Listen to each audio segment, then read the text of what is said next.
یعنی کسی کو آپ نے مال دیا، آپ کا تو یہ ذہن ہے کہ آپ کا مال بڑھ رہا ہے، آپ نے 10 لاکھ دیا، اب اس نے جب آپ نے واپس اس سے لینا ہے تاکہ آپ کا مال بڑھتا رہے،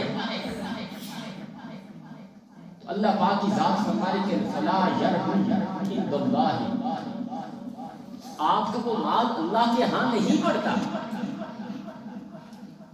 وما آتیتم من زکات، اللہ کی بارگاہ میں تو آپ کا مال وہ بڑھے گا.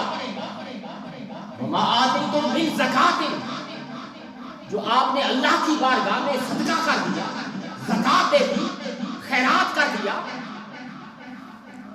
یعنی اس کا ایک متبادل نظام ہمیں قرآن نے بتا دیا.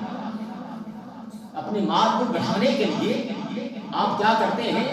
سود پر کاروبار کرتے ہیں، مال کا کاروبار کرتے ہیں تاکہ آپ کا مال لے یربو اموال الناس، آپ کے لوگوں کے مال میں آپ کا مال بڑھ جائے. اللہ پاک کی ذات فرمائی ہے وما آتیتم من زکات، آپ کیا کرو اس کا متبادل نظام کہ آپ صدقات کرو، خیرات کرو. تريدون وجه اللہ، اللہ کی رضا کو پانے کے لیے جب آپ زکات دو گے، آپ صدقات کرو گے، خیرات کرو گے، تو وہ کیا ہوگا؟ فاولئک هم المضعفون، وہ مال آپ کا بڑھے گا. لیکن سود پر آپ کا یہ اندیشہ ہے کہ آپ کا مال بڑھ رہا ہے، وہ تو گویا آپ نقصان اٹھا رہے ہیں. پھر اس کے بعد اللہ پاک کی ذات سورہ روم میں فرمائی ہے، سورہ آل عمران میں فرمائی ہے کہ یا ایھا الذین آمنوا، اے ایمان والو، لا تحقروا، اے ایمان والو، لا تحقروا تحقروا الربا، اے ایمان والو اللہ کی نافرمانی نہ کرو. لا تحقروا الربا، اے ایمان والو سود نہ کھاؤ. اضعافا مضاعفا، بڑھتا جاتا. اے ایمان والو سود نہ کھاؤ، بڑھتا چڑھتا. اور واتقوا اللہ لعلکم تفلحون، اور اللہ سے ڈرو تاکہ تم فلاح پا جاؤ.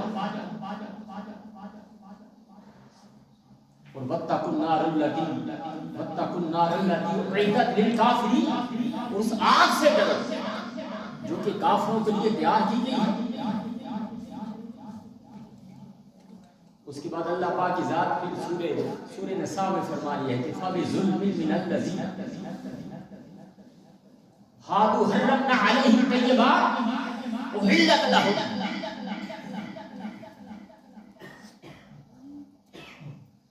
کہ بس ہم نے یہود کے ظلم کی وجہ سے،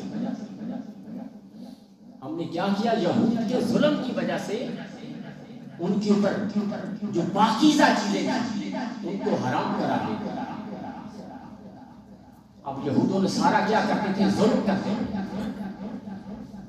قرآن نے ان کے ظلم کی تشریح فرما دی. یہ بچے جو پیچھے بیٹھے ہوئے جن کو اٹھا دو، یہ پیچھے بچے 3 بچے بیٹھے ہیں، یہ کب سے شرارتیں لگے؟ ان تینوں کو اٹھا دو، وہ اینڈ میں جو بیٹھے ہیں اٹھ جاؤ تینوں.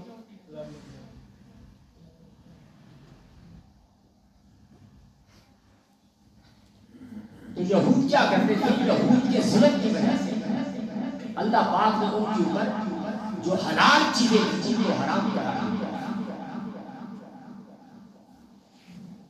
اللہ پاک کی ذات قرآن مجید فرقان حمید میں فرما رہی ہے کہ ان کا ظلم کون سا تھا؟ سب سے پہلے ظلم وَبِصَدِّهِمْ عَنْ سَبِيلِ اللَّهِ كَثِيرًا، وہ لوگوں کے اللہ کے راستے میں لوگوں سے وہ روکتے تھے. جو لوگ تبلیغ دین کیا کرتا، دین کا کام کرتا، دین کی نشر و اشاعت کا کام کرتا، وَبِصَدِّهِمْ روڑے اٹکا دے. یعنی سب سے بڑا گناہ، سب سے بڑا ظلم وَبِظُلْمٍ مِّنَ الَّذِينَ هَادُوا، وہ یہود جنہوں نے ظلم کیا. قرآن جو ہے ظلم کی تشریح فرما رہی ہے. ان کا کون سا ظلم تھا؟ کہ دین کی تبلیغ میں، دین کی نشر و اشاعت میں، دین کا کام کرنے میں جو لوگ کام کیا کرتے تھے وہ راستے میں روڑے اٹکا دے، ان کو روکا کرتے تھے. کیا آج بھی ایسا نہیں ہے؟ آپ دین کا کام کریں گے، لوگ آپ کو روکیں گے. ان کا یہ پہلا ظلم ہے. اور پھر اللہ پاک کی ذات فرما رہی ہے کہ دوسرا ان کے وقت سے ہم الربا، کہ وہ کیا کیا کرتے تھے؟ سود کھاتے تھے. یعنی یہود و نصارہ کیا کرتے تھے؟ ایک تو لوگوں کو اللہ کے راستے سے روکتے تھے، اور دوسرا ان کا کام کیا ہوتا تھا؟